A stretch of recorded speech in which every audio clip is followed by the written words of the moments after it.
Hey YouTube, it's brother Mark here. I hope you're well and good. It is Monday here in the UK, and unfortunately I've got some pretty troubling news to share with you. As you can see from the title of the video, it's to do with my sister-in-law. Her name is Brenda, and so the sister of my wife, of course. And if you've been following this channel at all for any length of time, especially a long time, you'll know that she has a history, and that's a medical history. So back in May, and again, if you've been watching for a while, you would have seen me recording videos talking about that she'd had a stroke, a second stroke. And the first stroke that she had was about 6 years ago, roughly. I think a little bit more than 6 years ago, but she did recover from that and did all right. It definitely, of course, affected her like it affects everyone. And she was never really sort of 100% after that. I mean, she used to be able to speak pretty good English, and after the stroke, really, all she could speak was Tagalog with a little bit of English, but it had mostly been wiped out. Following the second stroke in May, and she was, of course, affected physically as well, but following the second stroke, I mean, that was a much harder thing to recover from. And there are probably people watching this video that know much more about strokes than I do, but I've heard, and please correct me if I'm wrong, but I've heard that these follow-up strokes, even if they're minor, so to speak, are actually, they have a more profound effect on someone who's had a stroke. This is what I've heard, and it certainly appears to be the case for my sister-in-law. And about a week ago, she was taken into hospital because she was very, very pale, and clearly not right. Something was going on. So my wife and several other members of the family took her to a local hospital just to make sure, it just as a precaution, right?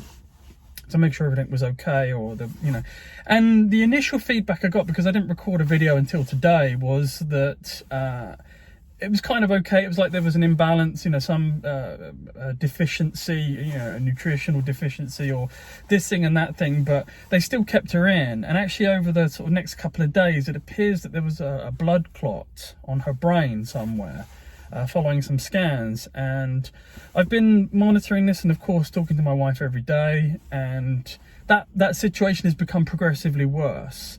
As in, originally it was considered to be just a very minor thing, something important, but not enough to warrant any, particular follow-up activity. And then over the weekend, it was being suggested that surgery was necessary. And today, talking to my wife, surgery is now the only way forward. And if they don't do surgery, then she is going to be brain dead. I mean, it's that serious of a problem. This is what I've been told. So she's having surgery tomorrow, 6 a.m. local time in the Philippines, in Manila. And so that's when that's happening. So this video that I'm recording, there's two purposes to it. So the first is a prayer request, of course, and there are two parts to that. And the second is a request for help financially, if you can. So let me detail the first part about the prayer request specifically. So as I said, there are two parts to this. And the first part, of course, is prayer that the surgery is successful, and not only successful, that she's able to recover and get back to some semblance of normality in her life. And that's obviously a standard prayer, and that's what you really want to happen, of course. However, at the same time, this is a very serious situation. And the second part of the prayer, and this is kind of where I would like you to all go with it as well, is that if the Lord does decide to call her home, and she is saved, by the way, a born-again Christian, without a shadow of a doubt, absolutely 100% a Christian. If the Lord does decide to call her home, my request to you, if you're praying about this, is to just make that mercifully quick, for her not to suffer, not for it to be a prolonged suffering. If the Lord would do that for us. So it's kind of like a prayer, but also, for the other side of it as well, because as I said, it's a very serious situation, brethren. And that's the reason, of course, I'm recording this video. And, please try to find time, just even for 1 minute. Her name's Brenda, as I just mentioned. a prayer for those two parts of that prayer. And if you can include that, if you're just driving to and from work, if you're, you're having like a daily devotion. I mean, it depends how you do that with your prayers, right? If you have a family prayer time or a Bible study somewhere, if you could just include my sister-in-law in your prayer, for those two things, that would be extremely appreciated, because the more prayer that can be done, the better. And we know that from scripture, of course, because she's sick, so if you know any elders as well, please, petition them to do so as well. It is a very serious situation. The other part, of course, is the financial side of things. And I really don't like talking about this, but it's just a reality. Here in the UK, we have the NHS, and a lot of people have a lot of negative things to say about it. My personal experience with my own family, with myself a couple of times, has been good. When you have an emergency, I believe that this is the best medical service and system in the world. I really believe that. I genuinely believe that. Of course, if you're in A&E and you've stubbed your toe or something, then you can expect to sit around for 6 hours. I mean, that's what you would expect. But for emergencies, they've always been perfect. So that's something that always, bothers me. And I understand that, there are some countries where it's primarily private, and it's just, it's one of the great blessings we have here in the UK. But out in the Philippines, they don't have that. So previously, when there's been medical situations out there, primarily with my sister-in-law, I've had to help. We all have, as part of the family, we all help, we all get involved. Just for full disclosure, the surgery is going to cost 250,000 pesos, which is about $3,900. So just, that's a figure that's out there. The family is going to do all that it can to resolve that, and I certainly am going to help, of course. If you feel inclined, and it's a huge if you feel inclined to help, please do. And you can contact me and I can give you details. You can send something to me, whatever you want to do, it's fine.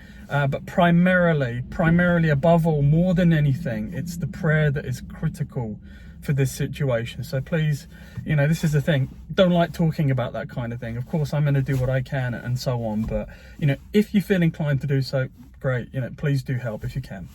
But the prayer is the key thing. And touching on another point as well, we don't always understand why these things happen. You can look on the surface of it and go, well, it's not fair.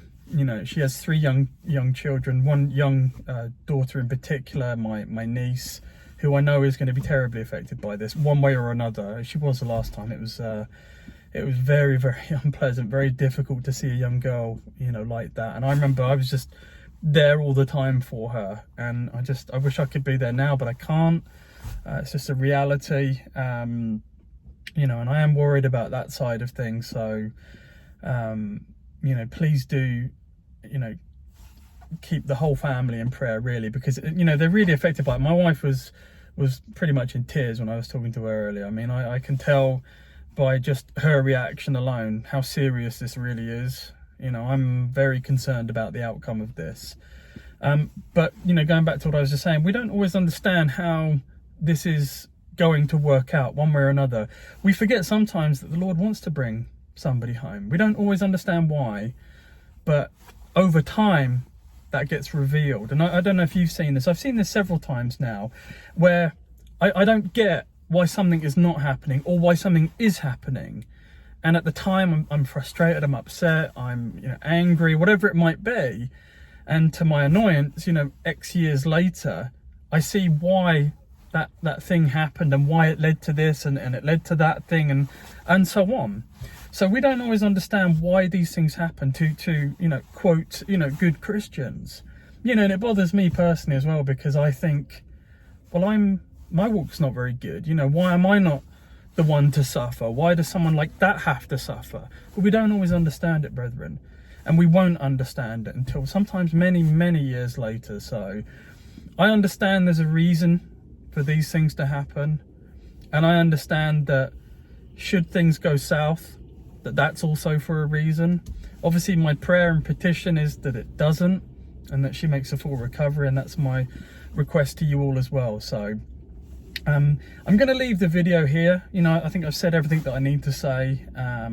Please do comment here in any way that you feel appropriate. If you want to email me, entirely up to you, biblebelieveruk@gmail.com. If you want to help, entirely up to you. If you know, if the thing that I really want from you is prayer, you know, and also pray for the family that we can actually resolve this. It's actually not that much, really, when you talk about the expense of the surgery, 250,000 pesos. It's actually not like a lot of money, you know. I remember when I was just talking about it with my wife earlier, I was thinking, oh, I wonder how expensive this is, like major surgery. And I was surprised at how not really expensive it was. I was expecting, you know, quadruple that number or something. So it's not bad considering, you know. So again, just pray that the family can find that and get that all sorted out, and we'll find a way, you know. The Lord will provide that one way or another, brethren, right? But it's prayer that's key, okay? So as I said, please feel free to leave a comment, drop me an email if you like, but please do pray for her. That's the only thing I really want you to do. You know, if you just get 2 minutes while you're driving home from work or something, just please pray about her. Brenda Reliama, you know, she really needs our help as Christians. And, you know, hopefully the Lord will be merciful in this situation. I really hope so. So anyway, I'm going to leave the video there. I appreciate you spending 11 or so minutes watching this. And let's hope for the right result. I think that's the correct wording here, but the right result from this situation. So thank you very much. God bless and Godspeed. Thank you.